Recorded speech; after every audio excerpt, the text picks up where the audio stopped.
This is Jeff Timberell, Director of the Southwest Florida Real Estate Investment Association, here to talk about Real World Real Estate Investing Part 1. This is going to be the first video in a longer series of videos. This mirrors presentations we have been doing in the Southwest Florida REIA for the last 3 months. Disclosure, we're sharing our own experiences and knowledge with you. Please do your own due diligence before utilizing anything here. This is not to be construed as investment advice, and you should seek competent counsel before trying this at home. In the past 3 years, we've assisted and advised and had ownership interest in several private equity entities that employed over $14 million in capital in the Florida market, which gave us not only unique insight as to the amount of business we've done, it also gave us some great insight into how institutionalized investors employ capital. Number one key to being successful is to understand what you're there to do. In my opinion, this is the most important thing. There's so many people running around the world. There's a lot of people wanting to run around and try and do real estate investing. They take courses, they read books, they go to meetings, but they really don't know what they're there to do. They really haven't spent that critical time understanding what you're here to do, what's your mission, what's your goals. I mean, without having any goals, it's hard to achieve any goals, if that makes any sense. From our experience, the clearer the plan you have, you will be able to operate with a margin of safety. And that's the key word in this business, a margin of safety, because the ones that survive, last, and grow true wealth are the ones that don't make mistakes or make mistakes that you can recover from. Investing in real estate. Investment is the purchase of an asset or an item with the hope that it will generate income or appreciate in the future and be sold at a higher price. Keyword, the future for investing. So what does that mean? The act of committing capital to an endeavor with the expectation of obtaining an additional income and or profit. That's what investing is. Something I've learned over the years is kind of like a narrative. It's a why in the road when you're talking to somebody that's in real estate. Are they a trader or are they an investor? Investors buy and hold. They get a return from the assets they own. Traders wholesale. Traders fix and flip. Nothing wrong with it. I do it. I've done it in the past. I'm trying to do it again today. I'm doing a marketing campaign as we speak, looking for contracts to wholesale. With that said, it's two different narratives and even two different valuation processes, investor versus trader. You need to recognize the difference between the two. Basic questions for an investor. How much capital are you employing? What's your desired rate of return? When are you going to need this capital back? And then what's your risk tolerance? Those 4 questions are how you determine what you're there to do.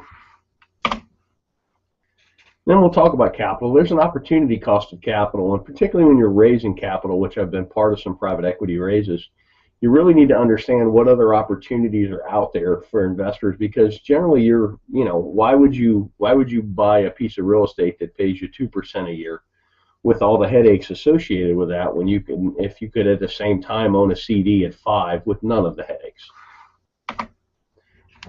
Give you a chart on 10-year T-bills, talk about opportunity cost. You can really see the recession, the Lehman Brothers crash really killed yields, but it's killed yields no matter what. I mean, pretty much at the time I'm talking about this, yields for a 10-year T-bill are bouncing between 2.6 and 2.8%. That's a terrible yield, particularly with the amount of money they're printing. Then you go back 10 years, and this is why investment real estate has become so popular, because it's one of the few places you can get a yield. Here's CD rates from 1984 on, and if you notice, about early 2000s, everybody got excited about real estate, and that's because the CD rates of return just continued to go down. So right now, my God, on a 1-year CD, you're getting not even 1%. That makes real estate attractive, and that's something to watch as well. As CD rates and other rates on financial instruments go up, real estate may not appear as sexy, particularly to an investor who bought in the valley and bought right and has quite a bit of gain on the table. So opportunity costs in the real world. We already kind of talked about this. Most investors we know are looking for at least 6% a year. I know guys that are even looking for 15, and that's a cash on cash, not an internal rate of return.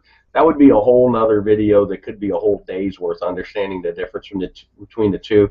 But what here I'm talking about is a yearly cash on cash return.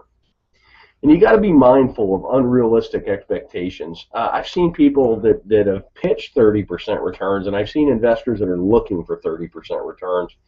And it's really hard to do. There's a lot of randomness and a lot of happenstance, and you're going to lose a lot more than you're going to win when you're dialing up those kind of deals. Unrealistic returns can lead to bad decision making because you seem to be chasing the golden goose instead of chasing a stable investment that pays you to own it. Let's talk about risk tolerance. These are two great quotes by Warren Buffett. And risk tolerance is really age dependent and your financial situation dependent as well. But here's a great quote. Look at the market fluctuations as your friend rather than your enemy. Profit from folly rather than participate in it. And that's most real estate investors, you're supposed to be a contrarian. I kind of put the world in, you're either a salmon or you're a lemming. You're either running with the crowd or you're running against the crowd.